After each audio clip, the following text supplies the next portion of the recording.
బాపట్ల జిల్లా వేమూరులో జర్నలిస్టులు నిరసన చేపట్టారు. పాత్రికేయుల నిరసనకు మాజీ మంత్రి నక్కా ఆనందబాబు మద్దతు పలికారు. ఈ సందర్భంగా జర్నలిస్టులపై దాడులు వైసీపీ ప్రభుత్వంలో అనేకం జరుగుతున్నాయని ఆరోపించారు. ప్రభుత్వానికి ప్రజలకు వారధిలా పనిచేసే జర్నలిస్టుల పట్ల అనుచితంగా ప్రవర్తించడం, కొట్టడం దారుణమన్నారు. ఈ క్రమంలో దాడి చేసిన వారిపై చట్టపరమైన చర్యలు తీసుకుని కఠినంగా శిక్షించాలని ఆనందబాబు డిమాండ్ చేశారు. గుంటూరు, రాప్తాడు, అనంతపురం, కర్నూలు ఇలా అనేక చోట్ల దాడులు జరిగాయని ఆరోపించారు. జగన్మోహన్ రెడ్డి అధికారంలోకి వచ్చిన తర్వాత అన్ని వ్యవస్థలు కూడా అనేక రకాలుగా ఇబ్బందులు పడుతూ ఉన్నాయి.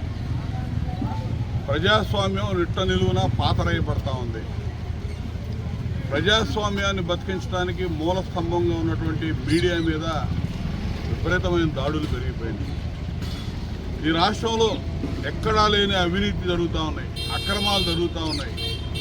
వీళ్ళు చేసే దుర్మార్గపు పనులన్నీ కూడా మీడియా వ్యవస్థలో ఎత్తి చూపుతూ ఉన్నాయని చెప్పి అక్కసు వెళ్ళగక్కి వాళ్ళని భయభ్రాంతులు చేయాలి, వాళ్ళని ఏదో ఒక విధంగా బెదిరించాలని చెప్పి స్వయంగా జగన్మోహన్ రెడ్డి డైరెక్షన్లోనే మీడియా వ్యక్తుల మీద, సంస్థల మీద దాడి జరుగుతూ ఉంది. పత్రికా విలేకరులు, ఎలక్ట్రానిక్ మీడియా విలేకరుల మీద కూడా దాడులు నిత్యకృత్యం అయిపోయినాయి. సిగ్గుపడాలి. సాక్షాత్తు రాప్తాడులో, అనంతపురం జిల్లా రాప్తాడులో ముఖ్యమంత్రి మీటింగ్ చెప్పాడు. ఎన్నికల సమయం ఆసన్నమైంది, యుద్ధం మొదలైంది, చొక్కాలు మడతాయండి అని. అంటే ప్రతిపక్షం మీద మడతాయండి, పోరాటం చేయండి అని చెప్పాడు. అంటే పోరాటం చేయండి, చొక్కాలు మడతాయంటే కొట్టండి అని చెప్పి ముఖ్యమంత్రి చెప్పాడు. మొట్టమొదటి వాడు మొదలుపెట్టింది ఎవరంటే అక్కడ ఆంధ్రజ్యోతి విలేకరుని కొట్టడం మొదలుపెట్టారు ఆ రోజు. ఇటువంటి పరిస్థితులు రాష్ట్రంలో నెలకొని ఉన్నందుకు ముఖ్యమంత్రి, ప్రభుత్వం సిగ్గుపడాలి. అంటే ముఖ్యమంత్రే ప్రేరేపిస్తా ఉన్నాడు. ఆ మరుసటి రోజు నిన్న కర్నూలు జిల్లాలో ఒక ఎమ్మెల్యే మీద అతని అవినీతి ఆరోపణలు బండారం బయటపెట్టినందుకు ఈనాడు కార్యాలయం మీద దాడి చేసి కార్యాలయం అంతా కూడా ధ్వంసం చేశారు. రాత్రి ఒక భయానక వాతావరణం కర్నూలు నగరంలో సృష్టించారు. ఆ రౌడీ మోకంతా కూడా వైఎస్ఆర్సీపీ పార్టీ నాయకులు, కార్యకర్తలు, ఆ ఎమ్మెల్యేకి సంబంధించిన వాళ్ళందరూ వెళ్ళి 10 రోజుల క్రితం అమరావతి, పల్నాడు జిల్లా అమరావతిలో వీళ్ళ ఇసుక అక్రమ భాగోతాలు వెలికి తీసి ఫోటోలు తీస్తున్నాడని చెప్పి ఈనాడు ఫోటోగ్రాఫర్ మల్లికార్జునరావుని ఇష్టానుసారం ఇక్కడ కొట్టి హత్యాయత్నం చేసి అనేక రకాలుగా ఇబ్బందులు పెట్టినటువంటి పరిస్థితి. ఈ విధంగా మీడియా మీద దుశ్చర్యలు పెరిగిపోతూ ఉన్నాయి. వ్యవస్థలన్నీ ఏ విధంగా భ్రష్టు పట్టిపోయినాయో వెలికి తీస్తున్నటువంటి మీడియా మీద అప్రజాస్వామిక దాడి చేయడాన్ని తీవ్రంగా ఖండిస్తూ ఉన్నాం. మీడియా సోదరులు, పత్రికా విలేకరులు వాళ్ళు చేస్తున్నటువంటి ఆందోళనకి తెలుగుదేశం పార్టీ సంపూర్ణ మద్దతు ప్రకటిస్తుందని చెప్పి నేను తెలియజేస్తా ఉన్నాను. ఎందుకంటే వాళ్ళు చేసే ప్రతి ఒక్క కార్యక్రమం కూడా ప్రజలను మంచి కోసం, రాష్ట్రం బాగు కోసం, ప్రజాస్వామ్యాన్ని బతికించడం కోసం మీడియా సంస్థలు పనిచేస్తూ ఉన్నాయి.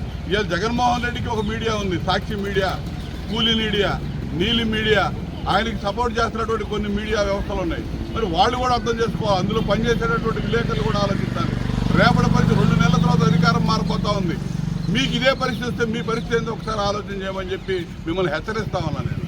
మీరు గతంలో ఒక చిన్న గ్రామాల్లో ఉండేటటువంటి ఒక స్ట్రింగర్కి ఏదైనా ఇబ్బంది వచ్చినా కూడా రాష్ట్ర వ్యాప్తంగా కూడా మొత్తం విలేకరులందరూ కూడా జర్నలిస్ట్ యూనియన్లు, అసోసియేషన్లు స్పందించాయి. ఈ రోజున భయపడిపోతా ఉన్నారు. జగన్మోహన్ రెడ్డి వచ్చినాక వ్యవస్థ అంతా భ్రష్టుపట్టిపోయింది. మీడియా వ్యవస్థను కూడా భ్రష్టుపట్టించాడు. ప్రజాస్వామ్యం బతకాలి, బతకట్టాలంటే ఖచ్చితంగా మీడియా స్వేచ్ఛ అనేది నిలబడితేనే రాష్ట్రంలో ప్రజాస్వామ్యం బతికింది. దానికి ప్రతి ఒక్కరు కూడా, విజ్ఞులైన ప్రతి ఒక్కరు సపోర్ట్ చేయాలి. ఈ రోజున జగన్మోహన్ రెడ్డి ఎక్కడికి వెళ్ళినా కూడా డైరెక్ట్గా మీడియా వ్యవస్థలో అధిపతులు రామోజీరావు గారని, లేకపోతే ఈనాడు పేపర్ కానీ, ఆంధ్రజ్యోతి, రాధాకృష్ణ అని, TV5 అని చెప్పి యాజమాన్యాల మీద అక్కసు వెళ్ళగక్కుతూ ఉంటాడు. వాళ్ళ మీద వాళ్ళ కార్యకర్తలను ఉచిగొలపడమే ఇది. ఇటువంటి చర్యల్ని ఈ రోజున ఆ 3 కావచ్చు, ఇంకో 3 రేపు కావచ్చు, 3 వ్యవస్థలు. కాబట్టి ప్రతి ఒక్కరు కూడా గుర్తుపెట్టుకోవాలి. సొంత మీడియా వ్యవస్థ ఉన్నటువంటి ముఖ్యమంత్రి ఈ విధంగా దుశ్చర్యలకు పాల్పడటం, వాళ్ళందరూ కూడా రాబోయే రోజుల్లో చాలా ఇబ్బందులు ఎదుర్కొంటారని చెప్పి ఈ సందర్భంగా తెలియజేస్తూ, మీడియా సోదరులందరూ కూడా ఇలా ఏకతాటి మీద రండి. ఇటువంటి పనికి మాలిన ముఖ్యమంత్రిని పారదోలేదాల్లో మీ వంతు పాత్ర కూడా మీరు పోషించమని చెప్పి ఈ సందర్భంగా తెలియజేస్తాం.